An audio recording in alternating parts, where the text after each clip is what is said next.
Faites une machine.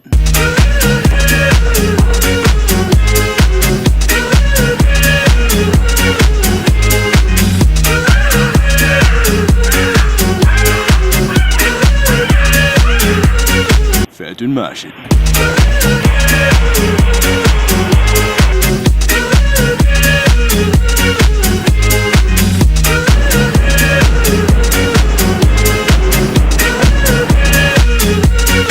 Faites une machine.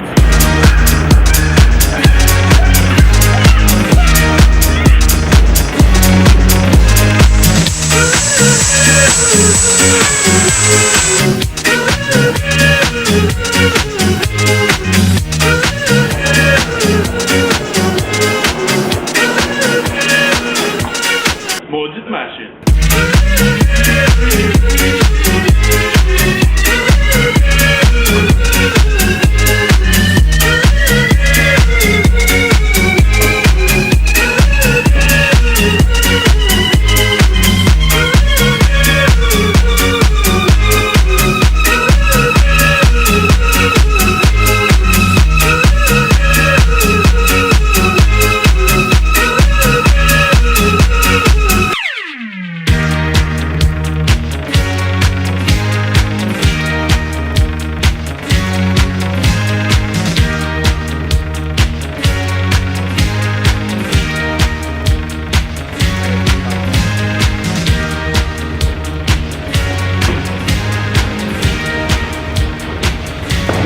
Machine coquette.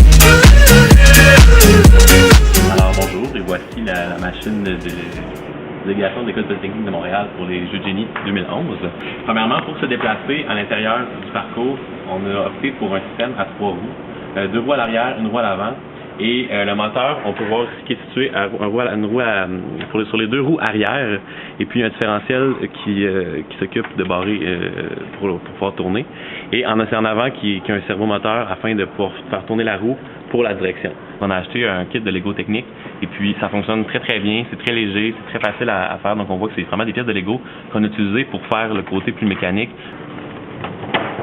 Pour pouvoir aller chercher le courant, donc le 0 volt à terre, le ground à terre, puis le 24 volts au-dessus, on est allé avec 2 plaques de métal, un peu à la style auto-tamponneuse, et puis on a mis des ressorts afin de pouvoir toujours garder le contact.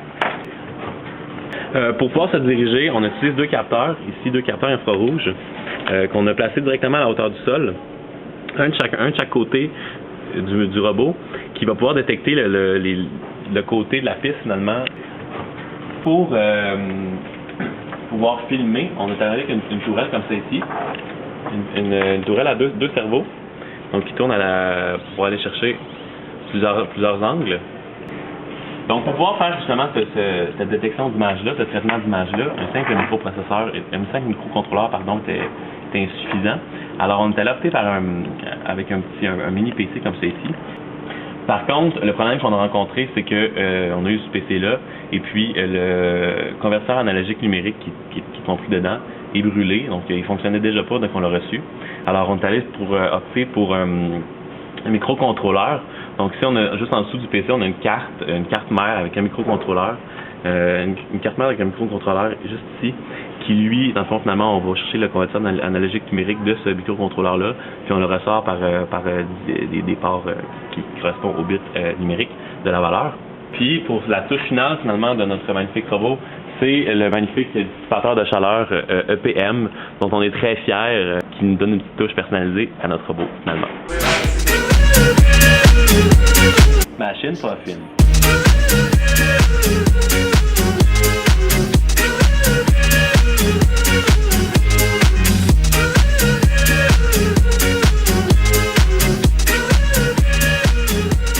Faites une machine.